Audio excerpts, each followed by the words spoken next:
Online game मासूमों के लिए जानलेवा साबित हो रहा है। ऑनलाइन गेम की वजह से 2 शहरों से दिल दहला देने वाली खबरें सामने आई। ये सोचने पर मजबूर कर रही है कि आखिरकार हमारे बच्चे इसके शिकार क्यों हो रहे हैं। गाजियाबाद में ऑनलाइन गेम की वजह से 3 सगी बहनों ने खुदकुशी कर ली, ऐसा कहा जा रहा है। हालांकि अभी पुलिस ने इसकी पुष्टि नहीं की है और पुलिस जो है वो अलग अलग पहलुओं को लेकर जांच कर रही है। वहीं भोपाल में 14 साल के मासूम ने फंदे से लटक कर जान दे दी।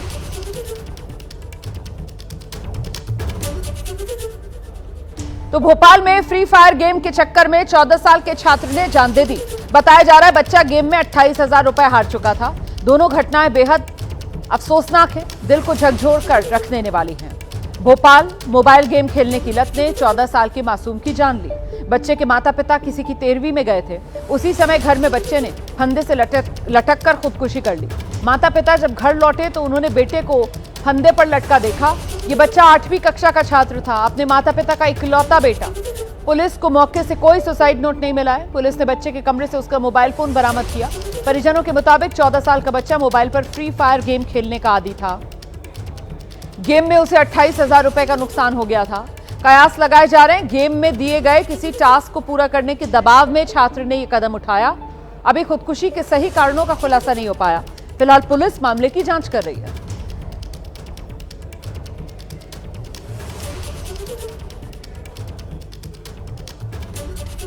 घटना है, एक बच्चे का जो 9th क्लास में पढ़ता है उसके द्वारा सुसाइड किया गया है।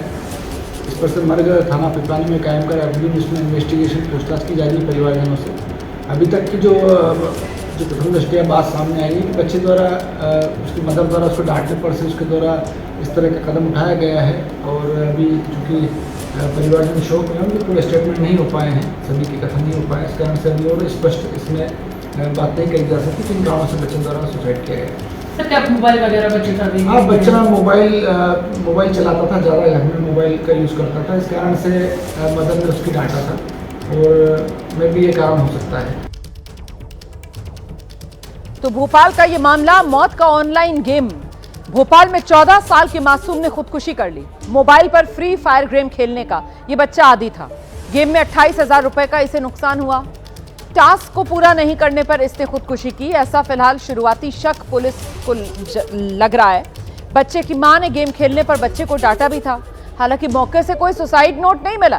पुलिस ने मोबाइल फोन बरामद कर लिया है। जांच आगे बढ़ाई जा रही है। मामले की तह तक पहुंचने में पुलिस जुटी है। पुलिस का बयान हमने आपको सुना ही दिया, किस तरीके से पुलिस इस पूरे मामले में जांच कर रही है। क्या ऑनलाइन गेम बच्चे की मौत की वजह बना? बच्चा जो ऑनलाइन गेम खेलता था उसमें 28,000 रुपए की देनदारी बच्चे पर बन गई थी। 14 साल बच्चे की उम्र बताई जा रही है, 8वीं क्लास में पढ़ता था। अपने माँ बाप की इकलौती संतान और पंखे से लटक कर बच्चे ने जान दे दी। खुदकुशी का यह मामला बताया जा रहा है। हालांकि कोई सुसाइड नोट मिला नहीं है। सीधे आपको लेकर चलेंगे, हमारे साथ हमारे सहयोगी अंबुज पांडे इस वक्त मौजूद हैं और जरा अंबुज से ही जानते हैं अभी तक की जांच के बाद क्या तस्वीर उभर रही है इस पूरे मामले की। अंबुज जी देखिए रोमाना, मैं इस वक्त उसी घर के बाहर खड़ा हूं जिस घर ने अपना इकलौता बेटा खो दिया। अंश, जिसकी उम्र 14 साल थी, आज से 2 दिन पहले उसने आत्महत्या कर ली और परिवार का दावा है कि फ्री फायर गेम की जो लत थी उसने उसकी जान ले ली। पहले भी कुछ दिन पहले इसी बच्चे ने जो इस फ्री फायर गेम है उसकी लत के चलते 28,000 के करीब का ट्रांजैक्शन उसके दादा के मोबाइल से किया था, जिसका खुलासा बैंक स्टेटमेंट आने के बाद हुआ था। जिसके बाद बच्चे के माता पिता ने उससे फ़ोन छीन लिया था। वो माँ के फ़ोन से गेम खेला करता था और उसकी गेमिंग पूरी तरीके से बंद करा दी थी। जिसके बाद बच्चे ने गेम खेलना छोड़ दिया था। लेकिन बीते दिनों जब बच्चे के नाना की 13वीं थी और परिवार के लोग वहाँ गए हुए थे, बच्चा घर में अकेला था, तब ऐसा परिवार का दावा है कि बच्चा गेम खेल रहा था और इसी गेम के किसी टास्क को पूरा करने के चलते उसने ऐसा जानलेवा कदम उठाया है।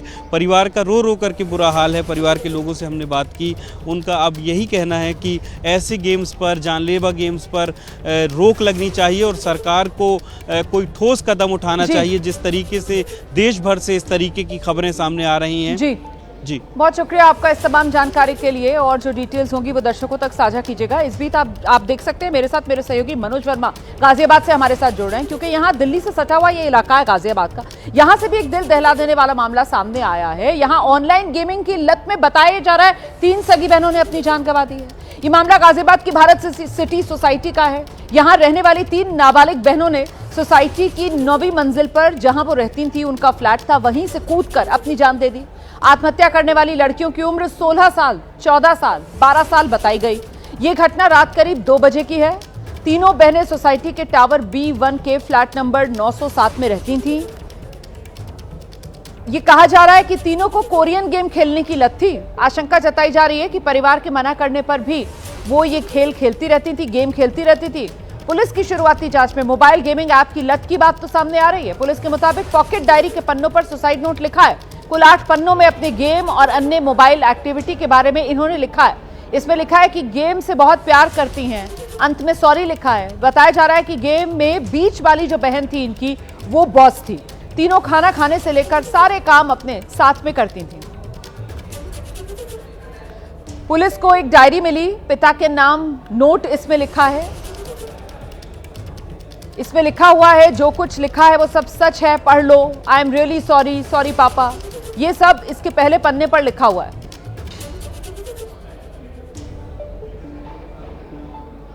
मैं आपको सीधे लेकर चलूंगी। हमारे साथ हमारे सहयोगी मनोज वर्मा इस वक्त मौजूद हैं, लेकिन उससे पहले एक रिपोर्ट मनोज की आपको दिखा देते हैं। इस वक्त हम उसी कमरे के अंदर मौजूद हैं जहां से 3 बहनों ने कूदकर खुदकुशी कर ली। तस्वीरें पहले आपको यहां की दिखाना चाहेंगे।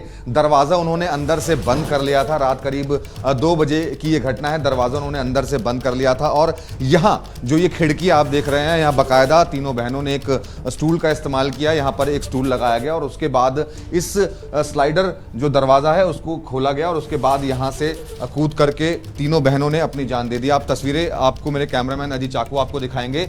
ये 9वां फ्लोर है और यहीं से कूद करके तीनों बहनों ने अपनी जान दी है। शुरुआती जो जांच हुई है और जो परिवार ने अभी बताया है उसके मुताबिक जो तीनों बहनें हैं, एक ऑनलाइन गेम थी उसको खेलती थी और उस गेम में अलग अलग टास्क जो थे वो उनको मिलते थे। कोई कोरियन गेम था। इतना ही नहीं, परिवार ने ये भी बताया है कि खुदकुशी से पहले एक सुसाइड नोट भी उन्होंने लिखा था और उस नोट में उन्होंने लिखा था कि पापा आई एम सॉरी, हम सब कुछ छोड़ सकते हैं लेकिन गेम को नहीं छोड़ सकते। ऐसा परिवार ने अभी अभी हमें बताया है। हालांकि परिवार कैमरे पर कुछ भी बात नहीं कर रहा है, लेकिन उस गेम के जो टास्क हैं वो हमारे सामने अभी हैं और जो परिवार की तरफ से मिले हैं। आप देख सकते हैं कि ये जो टास्क है उसमें लिखा है 50 दिन के 50 टास्क होते हैं, जैसे रात में खतरनाक जगह जाना, खुद को काटना, लास्ट टास्क गोल यानी सुसाइड है, कंट्रोलर एडमिन प्लेयर को ब्लैकमेल करता है, वीडियो से धमकाता है, कमरे में फोटोज का पैटर्न, ब्लू वेल में ड्राइंग या टास्क जैसा आर्ट होता है। तो ये उसका जो पैटर्न है उस गेम का, ये परिवार की तरफ से अभी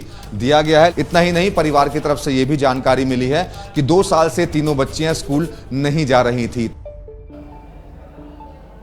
ये जो गेमिंग की लत थी, इस लत की वजह से इन बच्चियों की मानसिक स्थिति क्या हो गई थी, उसका एक सबूत कमरे के भीतर बच्चियों द्वारा लिखे गए कुछ नोट से मिल रहा है। ये दीवारों पर लिखा गया है, I am very sorry, I am very alone, make me a heart of broken. ये कुछ बातें जो यहां कमरे की दीवारों पर लिखी गई हैं। अब इसका क्या मतलब निकलता है, ये लिखने के पीछे इन लड़कियों का क्या मकसद था, ये सब जांच का विषय है। जांच होगी, उसके बाद पूरा सच सामने आ पाएगा। पुलिस का वर्जन भी सामने आया है। इस पूरे मामले पर पुलिस का बयान भी सामने आया है। पुलिस क्या कह रही है, शुरुआती जांच के बाद आपको दिखाते हैं।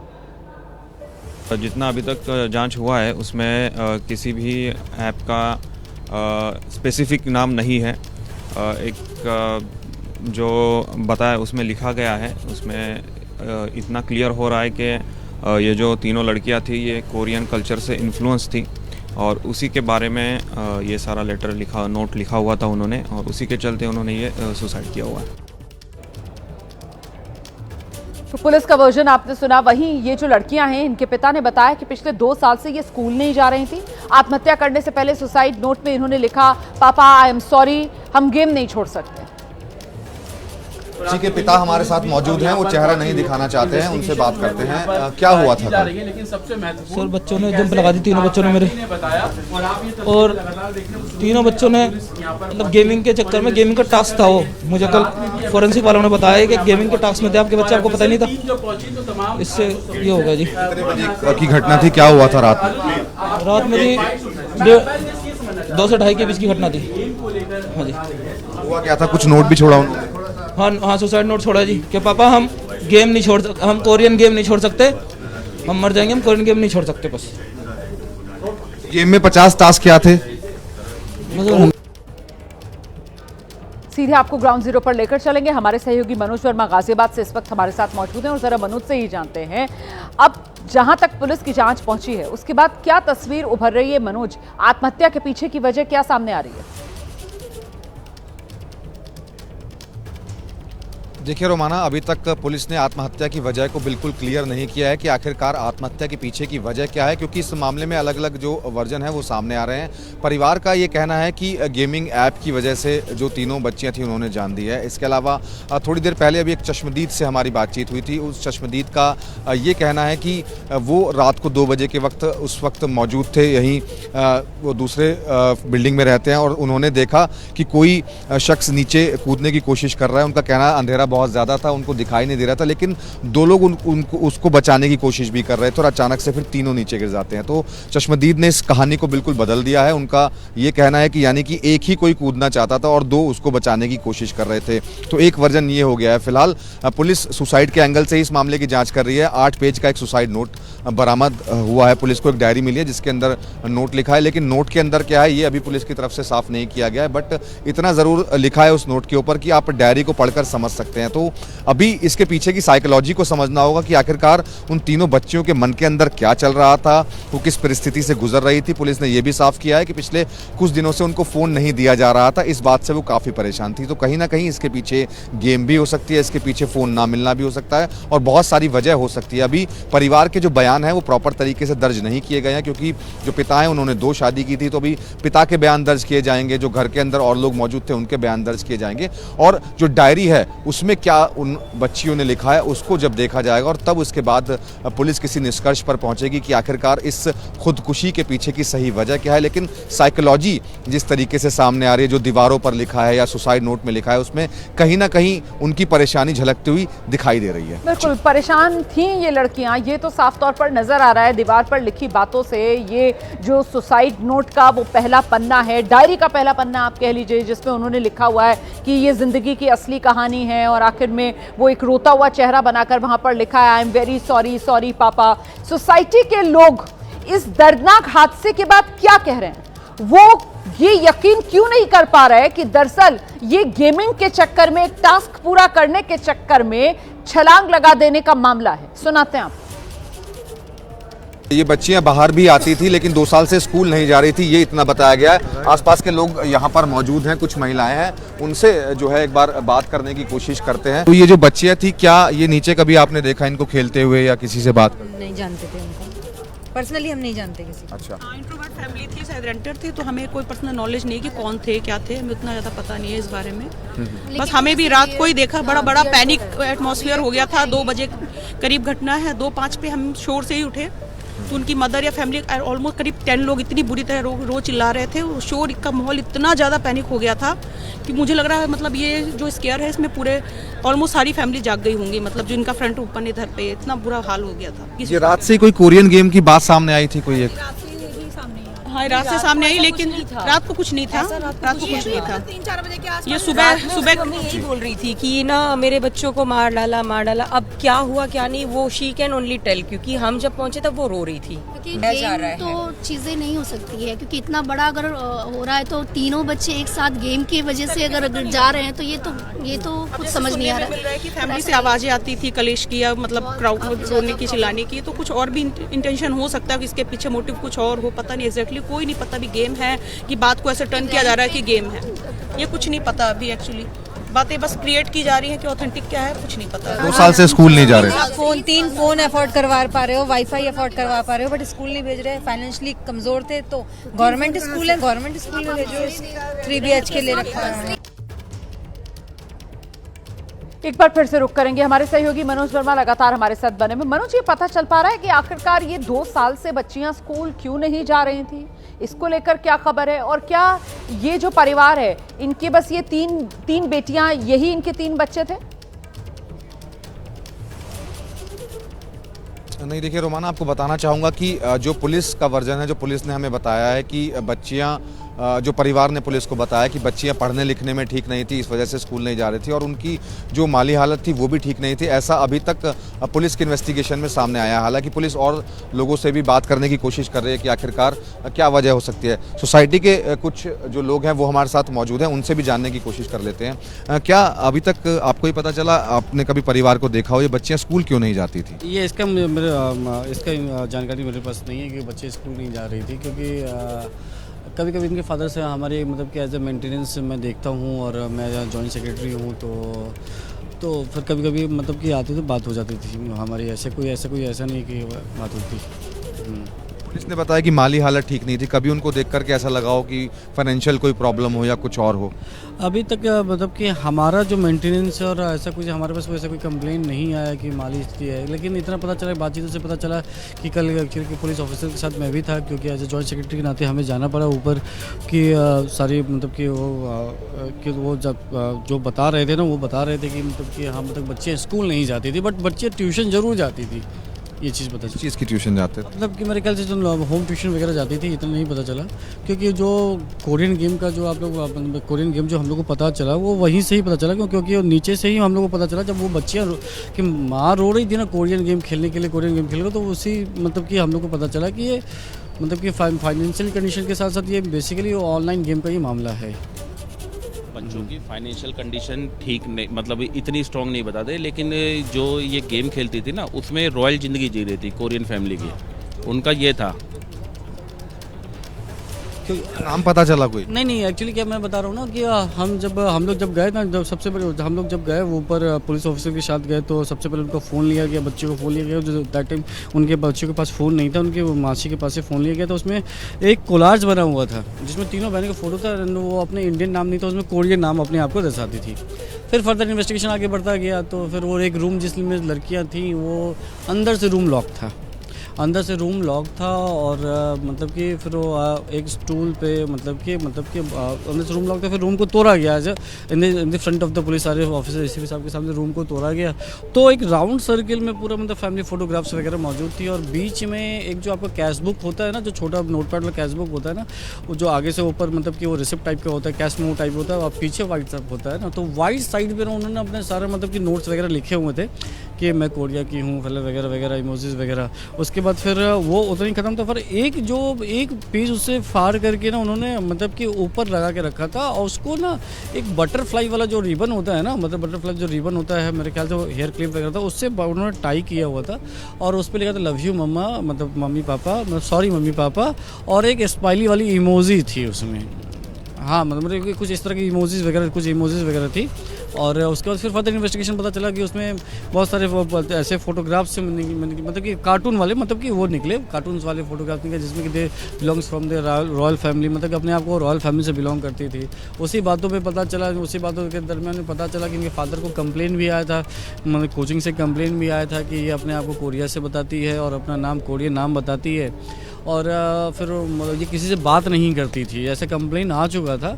और उन्होंने ये भी बताया था कि मतलब कि तीनों लड़कियां आपस में साथ में ही रहती थी, ऐसे घर वालों से कम बात करती थी वगैरह। अभी आई विटनेस भी मिले जो इस बिल्डिंग में रहते हैं, उन्होंने बताया कि रात को वो देख रहे थे। वहां रहने वाले लोग जो हैं वो बता रहे हैं इस पूरे मामले को लेकर, अपने आप में एक सनसनीखेज मामला है। 3 बहनें, सगी बहनें, और तीनों ने एक कोरियन गेम के चक्कर में खुदकुशी कर ली। शुरुआती बात कही जा रही है, हालांकि पुलिस अभी जांच कर रही है। SIR के खिलाफ याचिका पर सुप्रीम कोर्ट में सुनवाई चल रही है।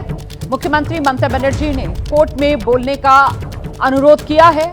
मुझे 5 मिनट बोलने दिया जाए, ये ममता बनर्जी की तरफ से इजाजत मांगी गई। हम 15 मिनट देंगे, कोई समस्या नहीं है, ये CGI की तरफ से कहा गया है। मैंने चुनाव आयोग को कई पत्र लिखे, ममता बनर्जी अदालत को यह बता रही हैं। ये मेरी लड़ाई नहीं है, हम भी चाहते हैं कोई योग्य वोटर बाहर ना हो, ये CGI की तरफ से कहा गया है। सीधे आपको लेकर चलेंगे, हमारे साथ हमारे सहयोगी अंकित गुप्ता इस वक्त मौजूद है और अंकित से जानते हैं जरा किस तरीके से ये सुनवाई जो चल रही है ममता बनर्जी की तरफ से इस पूरे मामले में पैरवी की जा रही है अपने पक्ष की। अंकित। जी बिल्कुल रोमाना, इस वक्त के लिए बड़ी खबर यही है कि ममता बनर्जी जो कि कोर्ट पहुंची थी, अब उनको बोलने का मौका दिया गया है। कोर्ट में ममता बनर्जी ने बार बार यही कहा कि मुझे जो 5 मिनट बोलने का मौका दिया जाए। हालांकि मुख्य न्यायाधीश ने जरूर कहा कि आपकी तरफ से पेश होने वाले कई वरिष्ठ वकील हैं जिन्होंने पहले भी इस मामले में जो सुनवाई के दौरान आपकी बातें रखी हैं, जिसमें कपिल सिब्बल हैं और भी वकील हैं। लेकिन ममता बनर्जी का कहना था मैं यहाँ खुद के लिए नहीं आई हूँ, पार्टी के लिए नहीं आई हूँ, मैं उन मतदाताओं के लिए आई हूँ जिनके नाम गलत तरीके से काटे जा रहे हैं। तो अब ममता बनर्जी क्या कह रही हैं? ममता बनर्जी कह रही हैं कि मैं एक तस्वीर सामने रखना चाहती हूँ। इनका एसआईआर ना सिर्फ नाम मिटाने के लिए है, अगर किसी बेटी की शादी के बाद पति का सरनेम लगा लिया तो उसका नाम भी मिसमैच में डाल दिया गया। तो ममता बनर्जी ये बताने की कोशिश कर रही है कि किस तरीके से जो नामों में मिसमैच है वो एक बड़ा मुद्दा है, जिसके चलते ये जो लॉजिकल डिस्क्रिपेंसीज की बात की गई है, त्रुटिपूर्ण जो है जो जानकारियां सामने आ रही हैं, वो एक बड़ा मुद्दा है। तो ममता बनर्जी कोर्ट में यही बताने की कोशिश कर रही है। इससे पहले ममता बनर्जी के वकील ने यह बताने की कोशिश की थी कि देखिए पश्चिम बंगाल में, ये ममता बनर्जी ने कल भी हम लोगों के सामने बात रखी थी। ममता बनर्जी का कहना था कि उदाहरण के तौर पर मेरा नाम आप लोग ममता बनर्जी कहते हैं, लेकिन पश्चिम बंगाल में ममता बंदोपाध्याय कहा जाता है, जहां पर चटर्जी होता है वहां चट्टोपाध्याय कहा जाता है। तो ऐसे में अगर जो कागज में चटर्जी की जगह चट्टोपाध्याय लिखा हुआ है, बनर्जी की जगह जो है बंदोपाध्याय लिखा गया है, तो वहां पर भी जो नोटिस जारी किए जा रहे हैं मिसमैच कहते हुए, और ये एक बड़ा मुद्दा है। करीबन 70 लाख लोग ऐसे हैं जिनको इसी मिसमैच के चलते नोटिस जारी किया गया है, तो उनको वापस लिया जाना चाहिए। ये जो ममता बनर्जी की तरफ से दलील दी गई थी, भाई ये तो वही पिछली बार वाली दलील है, और इसी दलील के आधार पर तो 10 दिन का समय दे दिया गया था ना तब 19 जनवरी को जब सुनवाई हुई थी अदालत की तरफ से। तो इसमें नया क्या है? लेकिन इस सबके बीच में जो कोर्ट ने जरूर कहा है कि आपने एक गंभीर मुद्दा हमारे सामने रखा है, हम इस पर गौर कर रहे हैं। चुनाव आयोग से भी पूछा है तो चुनाव आयोग ने कहा है कि हम पूरी पारदर्शिता के साथ काम कर रहे हैं और जिसको भी नोटिस दिया गया उसको बताया जा रहा है। लेकिन ममता बनर्जी क्योंकि बोल रही हैं तो वो क्या कह रही हैं ये बता देते हैं। मैं आपकी उदारता के चलते यहाँ आ सकी हूँ। ममता बनर्जी कोर्ट में ये बता रही है कि मैं आपकी उदारता के चलते यहाँ आ सकी हूँ। बंगाल को निशाना बनाया जा रहा है। ममता बनर्जी कह रही है बंगाल को निशाना बनाया जा रहा है, कई बीएलओ की जान गई है, कुछ ने आत्महत्या की है। तो ममता बनर्जी ने एक तरह से बताने की कोशिश की है कि यहाँ पर जो है लोगों को निशाना बनाया जा रहा है, बंगाल को निशाना बनाया जा रहा है और बीएलओ की मौत का मुद्दा उठा दिया है। अब ममता बनर्जी कह रही है कि कोर्ट ने आधार के लिए कहा था, यानी कि आधार को एक दस्तावेज के तौर पर शामिल करने के लिए कहा था। कोर्ट ने आधार के लिए कहा था, बंगाल में उसका पालन नहीं हो रहा, आसाम में एसआईआर क्यों नहीं हो रहा। तो रोमाना अभी तक ममता बनर्जी जो बातें चुनाव आयोग के बाहर या प्रेस कॉन्फ्रेंस में कह रही थी, कमोवेश उन्हीं बातों को अब यहाँ सुप्रीम कोर्ट में दोहरा रही हैं कि पहली चीज कि आधार को जो है क्यों नहीं स्वीकार किया जा रहा है। लेकिन यहाँ ये बता देना जरूरी है कि आधार को एक पहचान पत्र के तौर पर जो है स्वीकार किया जा रहा है, लेकिन उसके आधार पर वोटर लिस्ट में नाम नहीं आएगा। और अब ममता बनर्जी फिर कह रही हैं, वो कह रही हैं कि मैं साफ करना चाहती हूँ, मुख्य न्यायाधीश कह रहे हैं कि मैं साफ करना चाहता हूँ कि आधार समेत दूसरे मुद्दों को लेकर फैसला सुरक्षित रखा जा चुका है। यानी कि मुख्य न्यायाधीश ममता बनर्जी जो सवाल उठा रही हैं उस पर टिप्पणी करते हुए उनको बता रहे हैं कि देखिए आधार समेत जो अन्य मुद्दे हैं तो ममता बनर्जी की तरफ से अदालत में ये गलत बयानी दी गई ना। ममता बनर्जी ने अदालत से कह दिया कि साहब आपने तो आधार को मान्य करार दिया था, तो अदालत ममता बनर्जी को करेक्ट कर रही है। अदालत कह रही है कि आधार को लेकर फैसला सुरक्षित है, आधार पर कोई फैसला नहीं दिया था। और आधार वाला मामला जो है, जब बिहार के अंदर एसआईआर चल रहा था तब ये मामला आधार वाला अदालत में पहुंचा था। अब यहां पर बंगाल को लेकर सुनवाई चल रही है। और बड़ी बात यह है कि हिंदुस्तान के इतिहास में ऐसा पहली बार हो रहा है जब कोई मुख्यमंत्री खुद अपनी याचिका की पैरवी सुप्रीम कोर्ट ऑफ इंडिया के सामने कर रही हैं। उन्होंने अदालत से कहा था मैं 5 मिनट चाहती हूं और सीजीआई की तरफ से कहा गया था आप 15 मिनट लीजिए। सुनवाई चल रही है, ममता की तरफ से पक्ष रखा जा रहा है और बीच में सीजीआई भी उनसे बात कर रहे हैं। अभी क्या अपडेट मिल रहा है अंकित?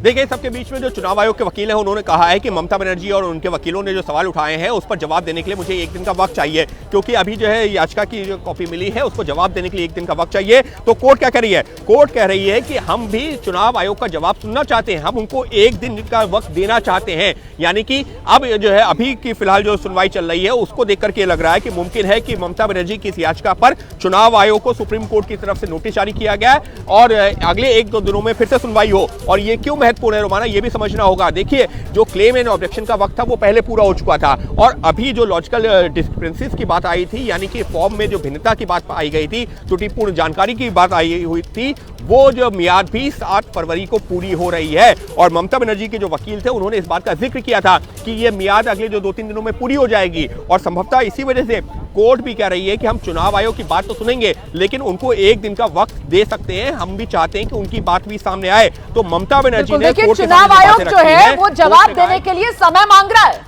चुनाव आयोग जवाब देने के लिए समय मांग रहा है, 1 दिन का समय देना चाहते हैं। सीजीआई की तरफ से यह बात कही गई है चुनाव आयोग को। जो आपत्तियां ममता बनर्जी की तरफ से चुनाव आयोग पर खड़ी की जा रही हैं, एसआईआर प्रक्रिया की अनियमितता के आधार पर, अब उन आपत्तियों को लेकर चुनाव आयोग जवाब देना चाहता है। सीजीआई की तरफ से यह कहा गया है कोर्ट रूम में, और 1 दिन का समय हम देना चाहते हैं। अब यह मामला आगे किस दिशा में बढ़ रहा है, ममता बनर्जी की तरफ से आगे और क्या कहा गया है, सीधे एक बार फिर से रुक करते हैं अंकित का। अंकित, बताइए जरा, ममता बनर्जी अब क्या कह रही हैं? अब ममता बनर्जी ने सवाल उठाए हैं माइक्रो ऑब्जर्वर्स को लेकर के। जैसा कि हमको पता है कि पश्चिम बंगाल में 8000 से ज्यादा चुनाव आयोग ने माइक्रो ऑब्जर्वर्स भेजे हैं। माइक्रो ऑब्जर्वर्स का रोल क्या है? उनका रोल ये है कि जहां पर जो है सुनवाई चल रही है, यानी कि जिन लोगों को नोटिस दिए गए हैं उनके मामलों की जो सुनवाई चल रही है, तो वहां पर उनके साथ में, यानी कि बीएलओज के साथ में, वो जो है या बीएलओज या एईआरओज जिनके सामने ये मामला जा रहा है, उनके साथ में एक माइक्रो ऑब्जर्वर की तैनाती की गई है, सिर्फ ये देखने के लिए कि क्या जो सुनवाइयां हो रही हैं वो सही तरीके से हो रही हैं या नहीं हो रही हैं। तो ममता बनर्जी अब उस पर भी सवाल खड़े कर रही हैं। उनका ये कहना है कि माइक्रो ऑब्जर्वर्स को शक्ति दी गई है, बीएलओ कुछ कर ही नहीं सकते। तो ममता बनर्जी अब ये बता रही हैं कि देखिए, जो काम बीएलओ का होना चाहिए था वो माइक्रो ऑब्जर्वर्स को दे दिया गया है। और ममता बनर्जी लगातार जो है, हमने देखा है कि सुप्रीम कोर्ट में जो बातें कर रही हैं पिछले जो है कई महीनों से, या पिछले जो है अगर जब से ये एसआईआर की प्रक्रिया शुरू हुई है, लगातार वो ये कह रही हैं कि बीएलओ को जो काम था वो अपने ढंग से कर नहीं पा रहे, उनके ऊपर दबाव है, इसी वजह से वो सुसाइड कर रहे हैं। और जो माइक्रो ऑब्जर्वर्स की नियुक्ति की गई है, क्योंकि बंगाल में उनकी संख्या सबसे ज्यादा है, तो ममता बनर्जी यही सवाल उठा रही हैं कि आखिर किस नियम के तहत इतने बड़ी संख्या में माइक्रो ऑब्जर्वर्स की नियुक्ति की गई है, जो कि 8000 से ज्यादा है। तो क्यों इनकी नियुक्ति की गई है, और इसके चलते जो बीएलओ के अधिकार हैं, जो एईआरओज के अधिकार हैं, यानी कि उन लोगों के जिनको जो है लिस्ट में नाम जोड़ने का अधिकार है या हटाने का अधिकार है, उनको जो है सुपरसीड किया जा रहा है, यानी कि उसमें हस्तक्षेप किया जा रहा है। अब जो चुनाव आयोग के वकील है राकेश द्विवेदी, वो क्या कह रहे हैं? माइक्रो ऑब्जर्वर्स की नियुक्ति नियमों के मुताबिक है। यानी कि ममता बनर्जी ने जो सवाल उठाया उसका जवाब दिया है चुनाव आयोग के वकील ने। उन्होंने कहा है माइक्रो ऑब्जर्वर्स की जो नियुक्ति की गई है वो नियमों के मुताबिक है। अब ममता बनर्जी ने फिर उसको काउंटर किया है, ऐसा कोई कानूनी प्रावधान नहीं है। ममता बनर्जी ने चुनाव आयोग के वकील की जो दलील को खारिज किया, ऐसा कोई कानूनी प्रावधान नहीं है। तो अब चुनाव आयोग के वकील कह रहे हैं बिल्कुल प्रावधान है, जब राज्य सहयोग ना कर रहा हो तो कुछ कदम उठाने पड़ते हैं। यानी कि चुनाव आयोग के वकील ने कोर्ट में खड़े होकर के ये कहा है कि राज्य सरकार हमको इस एसआईआर की प्रक्रिया के दौरान सहयोग नहीं कर रही है, और इस वजह से माइक्रो ऑब्जर्वर्स की नियुक्ति की गई है। चुनाव आयोग के वकील की एक और दलील, 1 करोड़ लोगों को सुना जा चुका है, हम बाकी को भी सुनेंगे। यानी कि ये बताने की कोशिश है कि जो करीबन 1 करोड़ 25-26 लाख लोगों की बात हो रही है, 1 करोड़ 30 लाख लोगों की बात हो रही है, उसमें 1 करोड़ लोगों को सुना जा चुका है, हम बाकी लोगों को भी सुनेंगे, उसके बाद ही कोई फैसला लेंगे। ममता बनर्जी एक बार फिर कोशिश कर रही हैं कि अपनी दलील कोर्ट के सामने रखें। तो इस वक्त रोमाना जो कोर्ट में चल रहा है कि एक तरफ ममता बनर्जी और उनके वकील हैं, दूसरी तरफ चुनाव आयोग के वकील हैं, लेकिन इस वक्त जो दलील चल रही है वो जो काउंटर आर्ग्यूमेंट हम जिसको कह सकते हैं कि ममता बनर्जी एक बात कहती है, चुनाव आयोग के वकील उस पर अपना पक्ष रखते हैं, चुनाव आयोग के वकील एक बात कहते हैं, ममता बनर्जी उसको खारिज करते हैं, वो अपनी बात रख रही हैं। तो एक तरह से कोर्ट ने ममता बनर्जी को बोलने की अनुमति दी है, और ममता बनर्जी एक तरह से जो एसआईआर की प्रक्रिया की जा रही है उस पर सवाल। अब मुख्य न्यायाधीश क्या कह रहे हैं? आपके लिए श्याम दीवान जैसे योग्य वकील हैं, वो पक्ष रख सकते हैं। कोर्ट कह रही है कि ठीक है, हमने आपको बोलने का मौका दिया, लेकिन आपकी तरफ से श्याम दीवान ऐसे बड़े वकील हैं, वरिष्ठ वकील हैं, वो ये सारी बातें रख सकते हैं। यानी कि कोर्ट ने ममता बनर्जी को सुना, ऐसा नहीं है कि नहीं सुना, लेकिन ये जो तमाम बातें जो ममता बनर्जी कह रही हैं, कोर्ट यही कह रही है कि अब आपकी तरफ से जो वकील हैं उनको ये सारी कानूनी पहलुओं के आधार पर अपनी बात रखने दीजिए। हम सोमवार को सुनवाई करेंगे, चुनाव आयोग पर याचिका पर जवाब दे। तो इस वक्त के लिए बड़ी खबर यह है जिसकी अगले सोमवार को सुनवाई होगी, यानी कि साफ तौर पर हम कह सकते हैं 9 फरवरी को अगली सुनवाई होगी, कि 9 फरवरी जो है सोमवार का दिन। तो कोर्ट ने कहा है कि हम सोमवार को सुनवाई करेंगे, इस सबके बीच में चुनाव आयोग को अपना जवाब देना होगा। तो ऐसा लग रहा है कि ये जो अब मामले की अगली सुनवाई है वो 9 फरवरी को होगी और चुनाव आयोग को जवाब देने के लिए वक्त दिया जा रहा है। लेकिन ये बताना जरूरी है कि 7 फरवरी एक महत्वपूर्ण डेट है।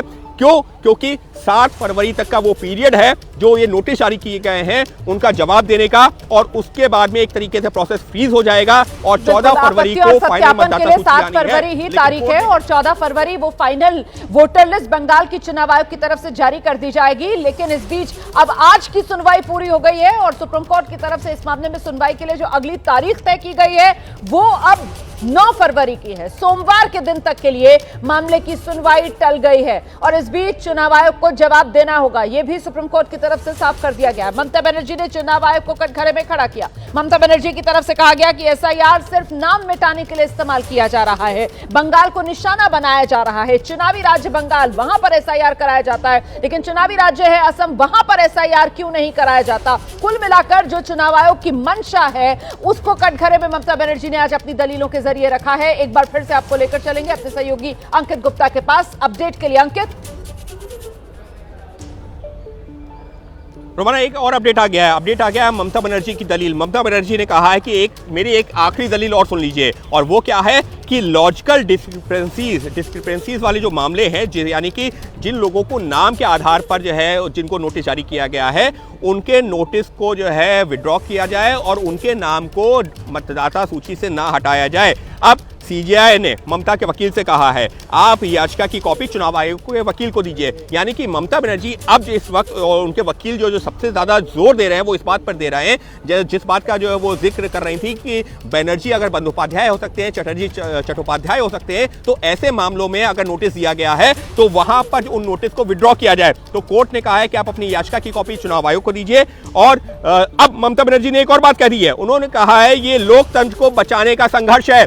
ममता बनर्जी सुप्रीम कोर्ट में आकर के दलील देते हुए कह रही हैं कि ये लोकतंत्र को बचाने का संघर्ष है, इस वजह से मैं यहां पर आई हूं, मेरी बात सुनी जाए क्योंकि एक गंभीर मुद्दा है। मैं अपनी पार्टी के लिए नहीं आई हूं, मैं जनता के लिए आई हूं, उस जनता के लिए जिसका नाम मतदाता सूची से हटाया जा रहा है। और ममता बनर्जी ने भले ही जो सुप्रीम कोर्ट ने मुख्य न्यायाधीश ने कहा है कि चुनाव आयोग को जवाब देने के लिए हम 1 हफ्ते का हम जो है वक्त दे रहे हैं, सोमवार को यानी कि जो है अगले सोमवार को अगली सुनवाई करेंगे, लेकिन अब ममता बनर्जी कह रही है ये लोकतंत्र को बचाने का संघर्ष है। मुख्य न्यायाधीश ने कहा है हम इस याचिका पर चुनाव आयोग को नोटिस जारी कर रहे हैं। मुख्य न्यायाधीश ने एक बार फिर से कहा है कि हमने आपकी बात सुनी है, हम इस याचिका पर चुनाव आयोग को नोटिस जारी कर रहे हैं, उसका पक्ष जानने के बाद में फिर हम इस याचिका पर सुनवाई करेंगे। लेकिन ममता बनर्जी कोर्ट को यह संतुष्ट करने की कोशिश कर रही हैं, कन्विंस करने की कोशिश कर रही हैं कि जिन लोगों को जो नोटिस जारी किया गया है नाम के आधार पर, यानी कि नाम जो मिसमैच हुआ है उस आधार पर, जो करीबन 70 लाख लोग हैं, जो कि ममता बनर्जी का दावा है, जिन लोगों को नोटिस जारी किया गया है उसको जो है उस नोटिस को विड्रॉ कर लिया जाए और उनका नाम मतदाता सूची से ना हटाया जाए। ये बड़ी दलील है ममता बनर्जी की। करीब 1 करोड़ 20 लाख लॉजिकल डिस्क्रिपेंसी में तो 1 करोड़ 25 लाख लोगों के नाम है ना, और ममता बनर्जी तो फिलहाल अदालत से यही कह रही है कि लॉजिकल डिस्क्रिपेंसीज में जिनके नाम है, मतलब वो जो तार्किक विसंगतियों के तहत जिनके नाम संदिग्ध हो गए हैं उनके नाम वोटर लिस्ट से ना हटाए जाएं, ये दलील वो रख रही है ना अंकित गुप्ता? देखिए बिल्कुल रख रही है। देखिए लॉजिकल डिस्क्रिपेंसीज की जो हम बात कर रहे हैं उसमें जो है एक तो ये फैक्टर है कि जहां पर नाम में मिसमैच है, जो ममता बनर्जी और उनके वकील के मुताबिक जो है 70 लाख है, लेकिन उसके अलावा भी जो है यहाँ पर करीबन जो 50 लाख लोग ऐसे हैं जिनके अन्य और भी ये मुद्दे हैं। उदाहरण के तौर पर जहां पर अगर मान लीजिए कि किसी मतदाता और उसके जो माता पिता हैं, अभिभावक हैं, उनकी जो एज में 10 साल 15 साल तक का डिफरेंस है, तो वहां पर भी जवाब मांगा जा रहा है, क्योंकि अमूमन जो है माता पिता और जो है अगर संतान है उसके बीच में 15 साल का उम्र का गैप नहीं होता है। इस तरीके का भी मुद्दा है, तो उस पर भी जवाब मांगा जा रहा है। अब ममता बनर्जी ने कोर्ट का धन्यवाद अदा किया है। उन्होंने कहा है कि मैं आपकी आभारी हूं सर, लोगों के अधिकार की रक्षा कीजिए। यानी कि सोमवार को जो सुनवाई होगी तो ममता बनर्जी ने कोर्ट से निकलने से पहले कहा है कि मैं आपकी आभारी हूं सर, लोगों के अधिकार की रक्षा कीजिए। तो कोर्ट से एक तरह से मांग की है कि आप लोगों के अधिकार की रक्षा कीजिए, क्योंकि ये वो लोग हैं जो कि आम जनता है, जिसके वोट को कटने का डर है। और तो इसी कोर्ट के ने कहा है साथ कि ममता बनर्जी ने अपनी दलीलों को विराम दिया। ममता बनर्जी की तरफ से आज खुद अपने पक्ष की पैरवी की गई। ममता बनर्जी ने आज खुद सुप्रीम कोर्ट ऑफ इंडिया के सामने अपनी दलीलें रखी और आखिर में ममता बनर्जी ने अपनी दलीलों को यह कहते हुए विराम दिया कि मैं आपकी आभारी हूं, लोगों के अधिकार की रक्षा कीजिए। इससे पहले भी ममता बनर्जी की तरफ से जब दलीलें सुप्रीम कोर्ट के सामने रखी जा रही थी, तब ममता बनर्जी की तरफ से कहा गया कि बंगाल को निशाना बनाया जा रहा है, ये लोकतंत्र को बचाने का संघर्ष है। ये बात ममता बनर्जी की तरफ से कही गई। ममता बनर्जी ने अपील अदालत से इस बात को लेकर की कि साहब वो लॉजिकल डिस्क्रिपेंसीज के तहत जिन लोगों के नाम वोटर लिस्ट में संदिग्ध चुनाव आयोग की तरफ से बना दिए गए हैं, उन लोगों के नाम वोटर लिस्ट से ना हटाए जाएं। लेकिन इसको लेकर चुनाव आयोग को लेकर किसी तरीके का आदेश सुप्रीम कोर्ट की तरफ से आज नहीं दिया गया है। सुप्रीम कोर्ट ने जवाब चुनाव आयोग से मांगा है, जवाब चुनाव आयोग को देना है। अगली तारीख सुनवाई की 9 फरवरी दिन सोमवार तय की गई है। सीधे आपको लेकर चलेंगे, हमारे साथ हमारे सहयोगी अंकित गुप्ता इस वक्त मौजूद हैं। अंकित, सुनवाई अभी भी चल रही है या आज की सुनवाई पूरी? नहीं, फिलहाल जो है ममता जो है वो ममता जो कोर्ट रूम से बाहर निकल गई हैं। ममता की कार, क्योंकि जो कोर्ट जो रूम है उसके बाहर जो सीढ़ियां हैं उसके बाहर ही खड़ी हुई है, तो मुमकिन है कि ममता बनर्जी जो सीधे अपने कार से बैठे और वहां से निकल जाएं। तो इस वक्त के लिए खबर यही है कि सुनवाई पूरी हो गई है। ममता बनर्जी कोर्ट रूम से बाहर आ चुकी हैं। मामले की अगली सुनवाई 9 फरवरी को होगी, जैसा कि हम अपने दर्शकों को बता चुके हैं। इंतजार करना होगा जरा। अभी तो कोर्ट रूम में ममता बनर्जी मौजूद हैं और जिस तरीके से, क्योंकि मुख्यमंत्री हैं, भीतर तक उनकी गाड़ी को जाने की इजाजत दी गई थी, तो वहीं भीतर ही उनकी गाड़ी खड़ी हुई है। देखना यह है कि आगे इस मामले में क्या होगा। फिलहाल तो 9 फरवरी दिन सोमवार जब अदालत ने अगली तारीख तय की है इस मामले में सुनवाई की। एक बड़ी खबर आ रही है जम्मू कश्मीर से। यहां आतंकवादियों के खिलाफ ऑपरेशन में सुरक्षा बलों को बड़ी कामयाबी मिली है। जम्मू कश्मीर में गुफा में छुपे 2 आतंकवादियों को सेना ने ढेर कर दिया है। उधमपुर के बसंतगढ़ में आतंकवादियों की ये गुफा, जिसे तबाह कर दिया गया। जैश ए मोहम्मद के कमांडर मावी समेत 2 आतंकवादी ढेर हुए। तो देखिए, जिस वक्त इस गुफा को उड़ाया गया उस समय की ये तस्वीरें आपके सामने।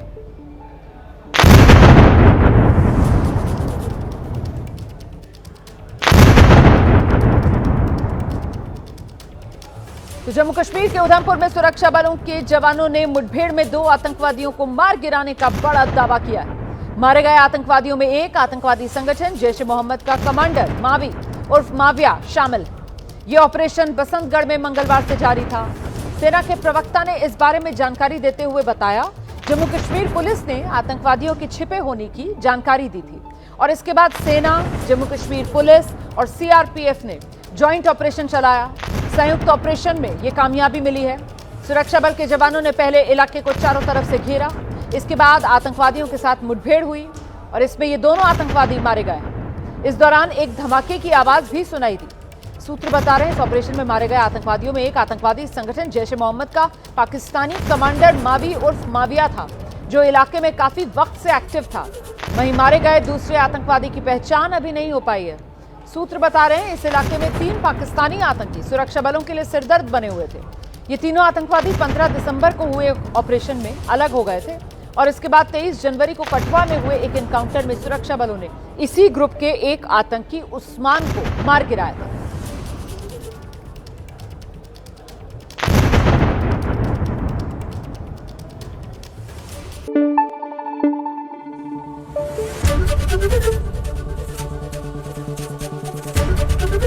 एबीपी न्यूज आपको रखे आगे।